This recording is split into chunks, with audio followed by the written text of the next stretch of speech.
Olá, queridos! Então vamos para o nosso terceiro vídeo desta quinta-feira, 22 de outubro de 2020. E agora a gente vai falar de história. No último vídeo de história, nós falamos sobre as heranças culturais indígenas. E hoje eu vou falar um pouquinho sobre as heranças culturais portuguesas, tá bom? E aí tá lá na página 39, então acompanhe aí comigo. As heranças culturais portuguesas. A chegada dos portugueses em nosso território mudou o destino dos povos originários. No século XVIII, foi criado um documento que trazia um conjunto de normas do Reino de Portugal sobre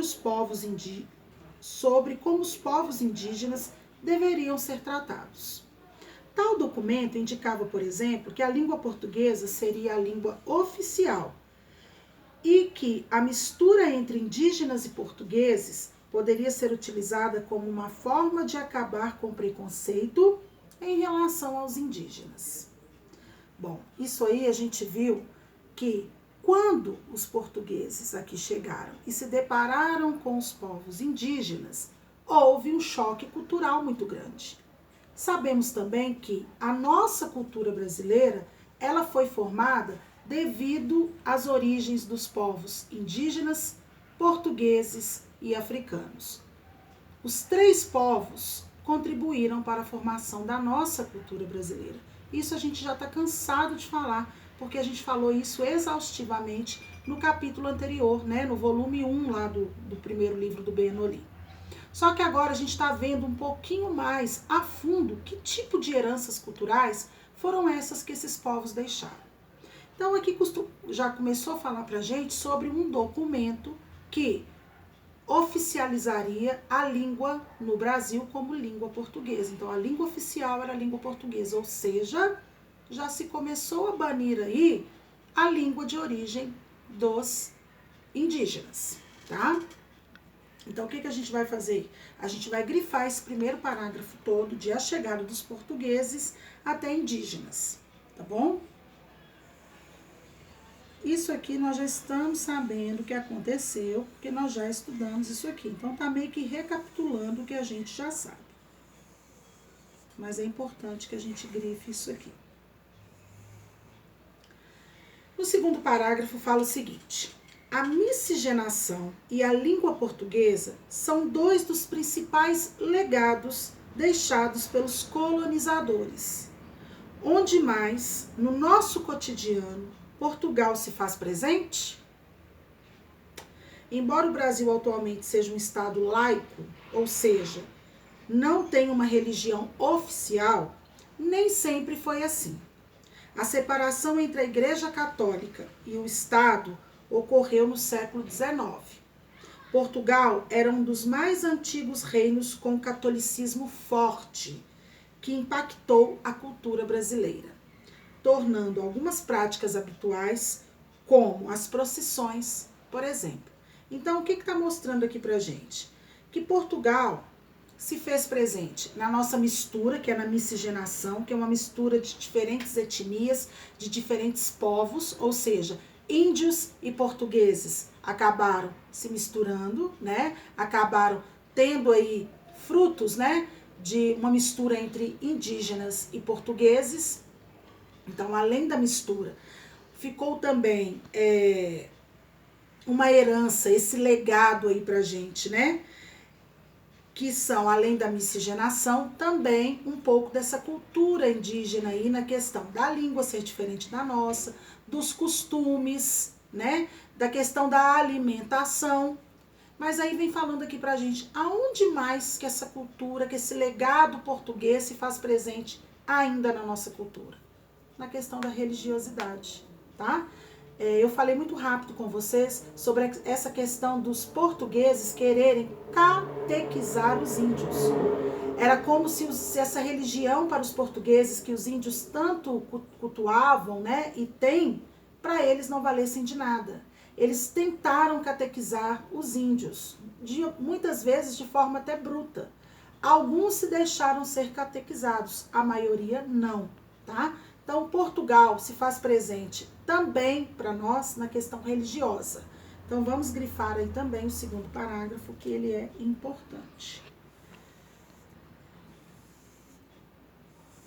As procissões, por exemplo, que tem muito na Igreja Católica, ocorreu muito agora aí na festa de Nossa Senhora Aparecida, né? As pessoas dentro de carro acompanhando a procissão, com todos os cuidados referentes à Covid-19, é um legado deixado pela herança portuguesa, tá? Na página 40, fala pra gente o seguinte, olha que lindo, gente, a azulejaria de Portugal também é linda, a gente já viu isso, né? Olha que beleza, né? Então, olha só, a arte barroca que está espalhada em boa parte do país é uma grande influência dos portugueses. Ela tinha como principal tema a religiosidade, sendo comum a presença de anjos e santos nas esculturas que seguem esse estilo. Com a descoberta do ouro em Minas Gerais, as igrejas barrocas se tornaram cada vez mais luxuosas. Podem grifar, que é uma outra, né, de arte até luxuosas, que é uma outra maneira que se faz presente aí a influência dos portugueses na questão da arte barroca, aonde traziam esculpidos aí pra gente anjos e santos. E em Minas Gerais, essa arte barroca, ela passou a ser luxuosa, devido à quantidade de ouro que tinha aqui, né, nas nossas Minas Gerais. No que diz respeito à culinária, o sal e algumas especiarias, como erva doce, alecrim, canela, trazidos das Índias, passaram a fazer parte da cozinha brasileira. A feijoada é uma adaptação de cozidos portugueses e o bacalhau também foi inserido na nossa alimentação pelos portugueses. Algumas famílias católicas comem esse prato na Sexta-feira Santa. E é verdade, né? Na Sexta-feira Santa, Sexta-feira da Paixão, como a gente costuma chamar também, não se come carne os católicos nesse dia. E aí se come o bacalhau, tá? O famoso bacalhau, que é uma tradição, é uma herança cultural trazida pelos portugueses. Então vamos grifar aqui também o segundo parágrafo todo, porque aqui fala pra gente de algumas especiarias e um pouquinho da culinária portuguesa. Os azulejos pintados também são outra herança de Portugal e esse nós já sabíamos, né? Como as cirandas de roda, lembram que a gente falou sobre isso? No início, elas eram encomendadas por ordens religiosas que vieram para o Brasil e representavam o poder da metrópole sobre a colônia. Toda a azulejaria utilizada na Bahia durante a época colonial foi feita em Lisboa. A cor usada, em sua maioria, era o azul. Desde o século XVI, podia-se encontrar pinturas religiosas ou referências políticas nesses azulejos. Mas, com o passar dos anos, eles foram se tornando puramente decorativos. Os religiosos acreditavam que uma mensagem falada, associada a uma imagem, facilitava a memorização por parte dos fiéis analfabetos. Então, por isso que tinha também, né, esse grande poder de visualização os azulejos, porque eles não eram apenas bonitos, eles também tinham um cunho aí político, um cunho religioso, né, para que se fizesse entender aquele religioso que não era alfabetizado. Então era como se aquele azulejo ali, aquela arte que tivesse naquele azulejo, ela transmitisse uma mensagem que era possível ser vista através daquele desenho que estava esculpido naquele azulejo, tá? Aqui nós vamos grifar só o terceiro parágrafo de os azulejos pintados até azul, que era a cor que prevalecia, tá? O restante não precisa, porque aqui vem falando pra gente apenas desse cunho aí, né? De uma mensagem mesmo, de fácil entendimento para os religiosos.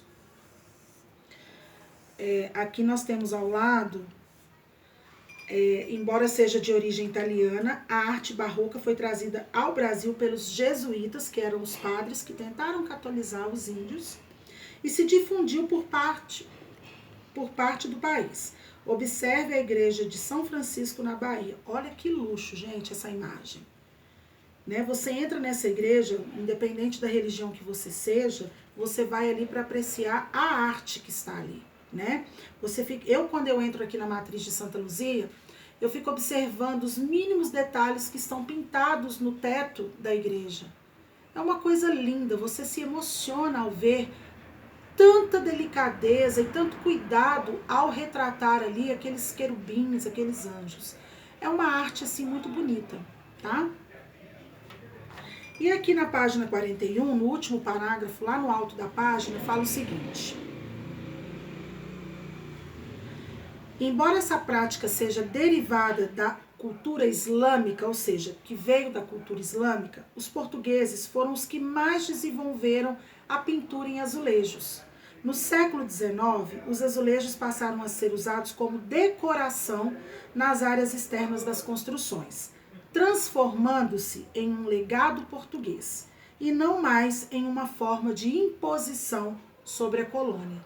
Tá? Então aqui vem só falando pra gente que os portugueses, né, apesar de de ser da cultura islâmica, essa arte em azulejo, os portugueses, eles chamaram isso aí para sua cultura, né? E hoje em dia os azulejos são usados simplesmente como formas decorativas e não mais para transmitir mensagens ou alguma afronta política ou alguma religiosidade em si. Não, hoje em dia eles têm caráter decorativo, tá bom?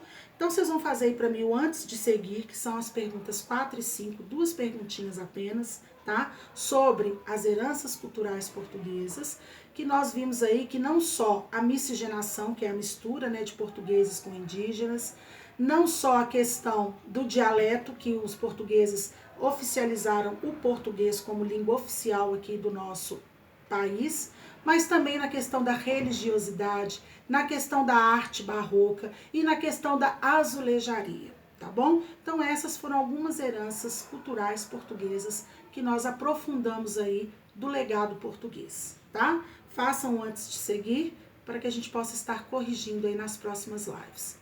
Um beijo e até a próxima.